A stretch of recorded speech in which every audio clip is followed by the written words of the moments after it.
The Eagles have made their draft picks, and your Mike Golic made the very first one or second one, Mike? So, second round. Okay, so how did you feel up there? How was that whole experience? Well, it was cool because they served beer in the green room, so that was cool. No, let me tell you, the neat thing about it, Chris, was I'm sitting back there, and they obviously still with COVID, they have kind of rooms spread out, but in the rooms, a number of people can sit in there.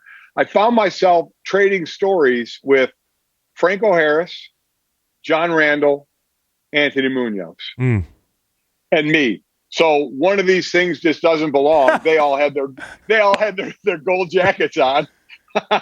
Hey, you felt like me when I was up on stage at Man of the Year with all those guys, the exact same guys you were talking about. And I'm looking around, I'm like, what am I doing here? Yes, I was. But I mean, listen, they were all at one point over the last 2 decades have been on my radio show. Munoz has been on a ton of times, but still, just to talk with them and swap stories. Randall looks like he could still play. He does. His legs are monstrous. Mm-hmm.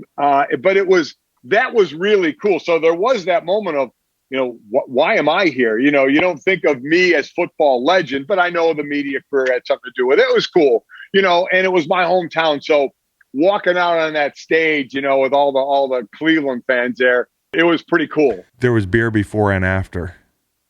Oh, there was beer before. Yeah. And as I was telling you before, my niece got married that next day. So I actually went from the draft, making the pick, to the rehearsal dinner after party. That's amazing. So there was beer in the green room, and then I had beer later that night at the after rehearsal party. So it was nice. It was always nice to sip a cocktail there, but it was very cool to go out there and make the pick. And I was so happy when I got back there. Little inside here, when you see the pick is in and you think it's just made, the pick's in a lot sooner than that. Like I had the card and knew who the Eagles picked 2 picks before they were up. Oh, really? So, I mean, yeah, they come in a little sooner than people think.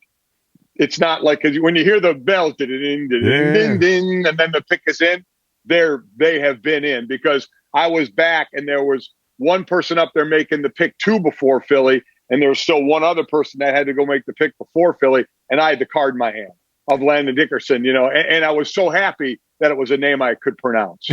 Exactly, and a guy that we know. I mean, he's a stud. I mean, durability issues aside, I want to ask you how nervous you were, because not only are you back there with, although John Randall is the nicest guy, I got a chance to meet him once or twice, but you just can't get the picture of him with eye black all over his face, burnout of your brain, and you think he might just drive you through the elevator door. I shared an elevator with him at the Super Bowl. But the other 2 guys are sweet as can be. That had to ease the tension maybe a little bit for you, or were you just nervous as hell to give the pick? Listen, I've kind of had a microphone a lot in my life. Now, this was kind of a different experience. So my main concern was don't screw up his name. Now, what did I do before I made the pick? I had just done a video for the Eagles backstage talking about how great the move to go up to get Devontae Smith was. And then I go out on stage and I say it to the crowd and on TV, great move by the Eagles going up and getting, and I said, Devontae Davis. No. For some reason I said Davis. I didn't even realize I said it until afterward. Obviously I got pummeled for it, but then picked Landon Dickerson. But I wasn't too nervous about it. I was just happy I got a good name, but I'm not going to lie. They had to come find me because Franco Harris was really the one kind of telling the most stories back there. Mm-hmm. We talked about their 4 Super Bowls, the 2 back-to-backs, and 74, 75, what was it, 78, 79? He actually said 76 he thought was their best team the year they didn't win it. So you're hearing stories from Franco Harris, about that. That was really, really cool. Well, you're in the vault with one of the all-time greats. Yes. With not only one of the all-time greats, but when you played in the 70s for the Steelers, the stories are more colorful than they are, if you were part of a dynasty in the 2000s, which, I don't know, very cool, man. It was cool to see up there. And let's talk about the pick, Devontae Smith, Devontae Davis to some. Yeah. And that's, by the way, that was why, and I was at a wedding too this weekend we were talking about, who Sydney, your daughter was at. And, yes. and it caught up with her. She's awesome, as is your whole family. But I saw Mike Jr. had quote tweeted and was like, y'all take it easy on my dad. And I was like, oh shit, what did he say? That must have been it. Okay, I didn't catch that part. Because everything I saw, you aced it. But you aced giving that pick out. How about the Eagles' grade for the first round pick? You like it?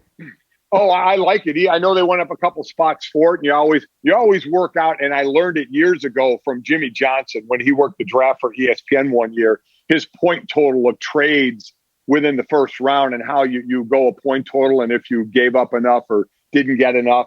And I think it was an excellent move to get Smith. I mean, listen, if Hurts is going to be the guy, give him some weapons. Yeah, give him a chance out there. And everybody talked about Smith and the fact he weighed 166. Man, I don't care about that. Listen, you're 166, you're 200 pounds. If you get splashed the right way, you're going to get hurt. It don't matter. Mm-hmm. Those few pounds. So I do like the pick. I like what he's going to bring. I think he's going to help Hurts a lot. I like Dickerson, the second pick. I mean, and I announced it. A lot of people were jumping on me as well, saying, dude's a center, not a guard. I said, no, he does it all. Yeah, but, you got a center, Jason Kelsey, for as long as he's going to be around. I know he's been nicked. Well, he was actually the healthiest one last year. But, he'll play guard. He'll eventually play center. But anytime you mention guard or center, those guys can play in both anyway. But I like those first two picks. So think about it. All teammates again between Hurts and Landon and Devontae. I mean, it's pretty wild. They could mostly guard and center, mostly interchangeable. But I don't think Patrick Mahomes wants to put his hand between my brother's legs this year. He's just not a center build. No. If your brother's not guard, he'll be on a right tackle. He'll be on a tackle, exactly. And boy, did they load up. Speaking of, offensive line, those guys are stacked. They're going to have 5 good players on the field no matter what. But as far as that pick is concerned, my question is this, because I'm excited about the Eagles getting their guy. They were able to trade back and get him. I think they traded back initially, probably, and I haven't heard the quotes or anything like that, but I would thought they're going back for a corner. Well, both those guys are gone. They go back and they get Devontae Smith, whether they said that's why they went back or not. It's one of those things, if you trade back and you get a receiver, he's got to be a stud, and Waddle definitely can't be better than him by a wide margin because they went through this last year. Now, I'm not saying Rager is not going to be a stud. 1 year in that situation, I don't care who it is. So they could line up. Rager could be the guy. Devontae Smith could be a really good too. I don't know. But what can't happen is you can't tank this pick and then Waddle thrive because you could have had him at 6. No, that's exactly right. Because you see what Philly did in going back in the draft and then before the draft and then moving up. But you're right. It's kind of like when Trubisky went 2 and then Deshaun Watson went and then Patrick Mahomes went. Mm-hmm. So it's like, okay, you took that guy at 2 and we see what happens. He's not even with the Bears anymore. He's with Buffalo.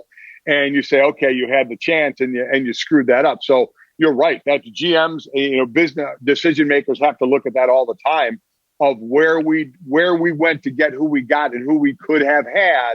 And you sit there and hate to wish bad on somebody. But if you're in Howie's position, it's not that maybe you're wishing bad on one, you're wishing great on the other and to say, hey, we made the right move here. If you're Howie, you're rooting against, very respectfully, just from a performance standpoint, 3 guys this year. They're rooting against Justin Jefferson, okay? Looks like he's going to be a Hall of Famer at wideout. They're rooting against, obviously, now Jalen Waddle, and they're rooting against Carson Wentz. They want Carson Wentz to not play so well in Indy because it directly affects their draft capital next year. Does. The thing that stood out to me, and teams, I don't know, like I feel like they get their hand burned on the stove and they don't go back to a certain position. So kudos to Howie for being bold enough to take one on the chin last year with Jalen Reagor and say, you know what, I'm going to burn the ships and we're going to try to get this position right. Because behind Jalen Reagor, who again, I don't think is a bust or anything like that, you got to give guys time now. But you're talking about like Mac Hollins in the 4th. You trade Dennis Kelly, who played in Tennessee for a long time, was very serviceable, for Dorial Green Beckham, I'm sorry. And then J.J. Arcega-Whiteside, who people in Philly know well. They don't know him well outside Philly. And there's no disrespect to the kid because this is a tough deal. He probably he was probably surprised he was drafted that high. Yeah. So they've been missing on some wideouts. So it just really, it's interesting to me that, when a team has the balls to go back to the same position and try to get it right. I agree. And plus, you have to understand what you did. You got rid of your quarterback, and now you're putting your eggs in the young quarterback's basket. So the smart thing is to, okay, let's get him some receivers. And we know from a GM's perspective or whoever's going to make that pick's perspective, first round pick, you always got to hit on, you know, and you got to hit on it's somebody better, just so we talked about, than a Waddler position where you could have had him. The next thing is, did you find those gems from round 3 to 7? Yes. Again, I keep going back to Jimmy Johnson. He was phenomenal at that. I mean, Hall of Fame offensive lineman, you know, in rounds 4, 5, 6, and 7, the way he played. So your first round's got to hit, and you got to be able to strike some gold in those other rounds with, again, names that aren't going to be household names, but all of a sudden when they get their chance, you go, oh, wow, and you got him in the 4th round? Man, great move, because that's, as you know, the whole idea of the draft after that first round is to get somebody who maybe has the value of a 2nd rounder in the 3rd round, or get someone with the value of a 3rd round in the 4th round, and then get a guy who's going to hit. That's obviously the magic.